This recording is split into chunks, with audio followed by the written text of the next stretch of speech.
everyone, today I'm attempting a kebab, a veg kebab. The challenge thrown to me was to make a kebab without potato and maida. So I'm up for this challenge and let's see how this turns out. So I have with me yam.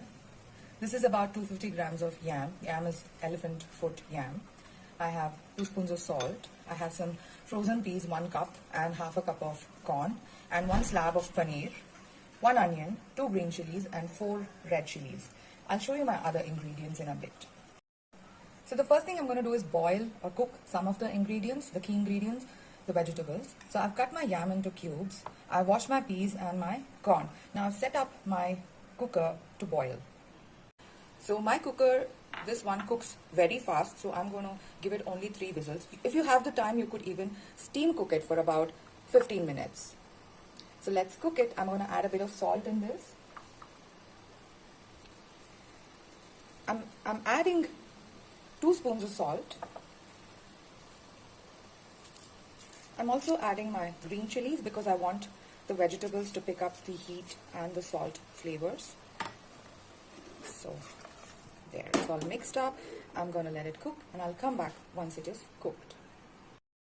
So while that's cooking, I'm going to be prepping for the kebab mix. So I have some rice flour here. So I have taken about 4 to 5 tablespoons. We will not be using all of it. And some extra salt. I'm going to cut the onion and also the paneer. I'm going to smash up the paneer. I have some oil ready to fry. I'll be using rice bran oil for frying. You could use oil of your preference for the frying process. So I've cut my onions and I'm getting ready to mix the dough, the kebab ka atta, and I'm going to start frying them. So here are my vegetables cooked well and I have drained them well and kept aside. It's cool. I have the other ingredients that are going to go into this. So I have ginger and garlic. That's about a little more than a tablespoon. You could use ginger garlic paste if you don't have whole ginger and garlic. That will also work. But the flavor you get in ginger garlic paste and ginger garlic cut pieces are going to be different. So let's get started. I have heated my pan. I'm going to first start frying these things. My pan is hot.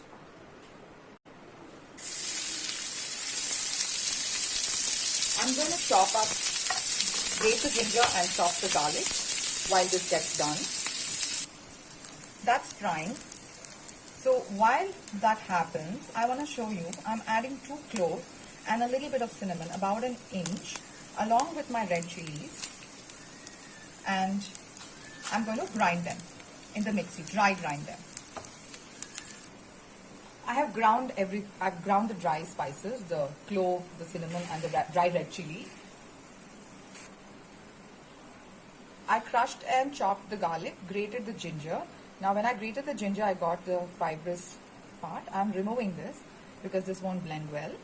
So if all this is too messy for you, just use ginger garlic paste and you can use garam masala instead of grinding the dry spices. I'm going to add all this to the onions now. My onions are very well caramelized.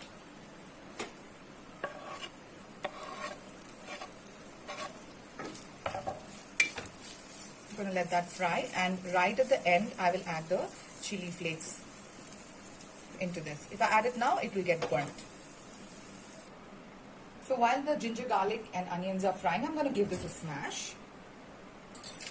I have removed the green chili. You could do the same. Especially if you have children, it might sting. Let's smash this.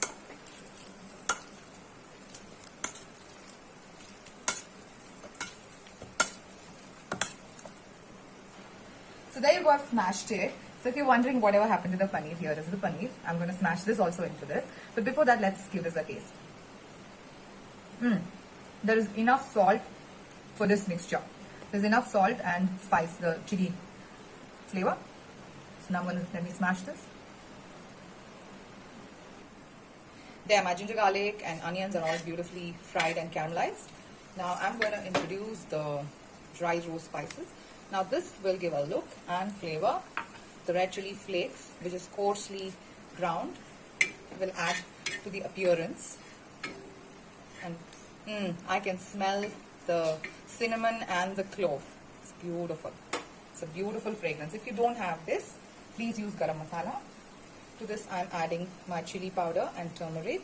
Now I'm adding this right at the end when it's just hot, because this masala will carry the flavors throughout the kebab mix. I'm also adding half a spoon salt now. Give it a mix.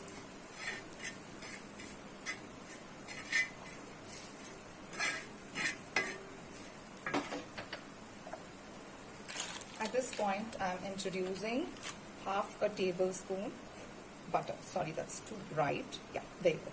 That's a little less than half a tablespoon butter, so that there is enough grease for it to be carried throughout the kebab mix. See, there's enough heat. My pan is off. There's enough heat for it all to melt and integrate together. Now all the flavors are very well combined. Let's add this to the kebab mix. There I have smashed the paneer as well. Now in goes all the masala. I've tried to keep it as mild as possible so that this suits people who eat less spice as well. So suppose you eat more spice, then you can adjust it. I say this in all my cooking videos that I add enough spice to suit people who eat less spice. You can always add more, but once you add it, you can't remove it, So that's why I keep adjusting the salt as well. I don't add it all in one go. So I'm going to be using the same iron pan. It's a cast iron pan. It's a beautifully aged pan. It's 13 years old. And stuff doesn't get burnt on it easily. Let me mix this. There you go, it's all mixed very well. I've used a spoon to mix everything. If you're not confident, you could use this. Or you could give it a go at it with your hands. Of course, when you're making the patties, you have to use your hands. You can't not do that. Now I'm going to taste this and check once more for the salt and spices. It's mild and nice. You could add some more chili to this. So I have my chili flakes. So I'm adding a teaspoon. And about half a spoon salt. I'm going to go at it again, mixing. I've mixed that. I'm going to taste it one last time. There's enough of all the flavors. So now I'm making round patties with this. There's enough grease in this mixture, so you don't need, you can see the grease in my hands, you don't need any extra grease on your hands. So I first make a ball and then I pat it. So I'm going to first test this and see if it holds on the tawa. If it doesn't hold, if it disintegrates, then I'm going to use my rice flour. Alright, here's the test of fire. It's too soft without the flour, so I am going to add the flour. I've added the rice flour because the reason I'm showing this as well is so that when you make, you don't end up, having these bloopers, and then suppose you don't have some ingredient and you decide to go ahead with it, and once you have the mixture and then it flops, that's not a place I would want to be in, nor would I want anyone trying out my food to want to be in.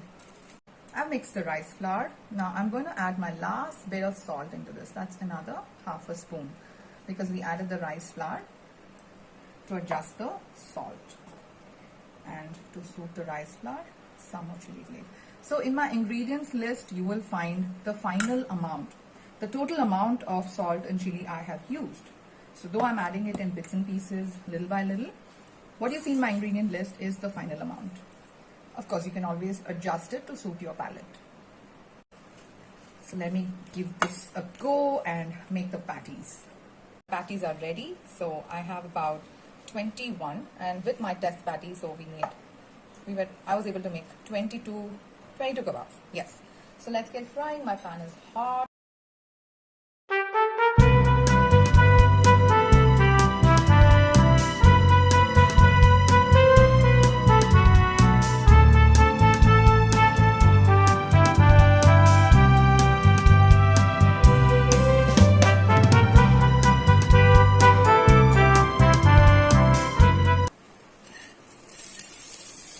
That was pretty fast. It didn't take much time at all. Folks, You don't have to use too much oil for this kebab. You have seen it for yourself. If you use too much oil or fry it in a pool of oil, it's going to be very oily, mind you, because it has paneer in it. Most of it is paneer. So you can safely just fry it on a greased pan with bare minimum oil. About 2 minutes on each side on really low flame. Start off with high flame and then go. Turning it off. Now it will sit for 2 minutes and it's done.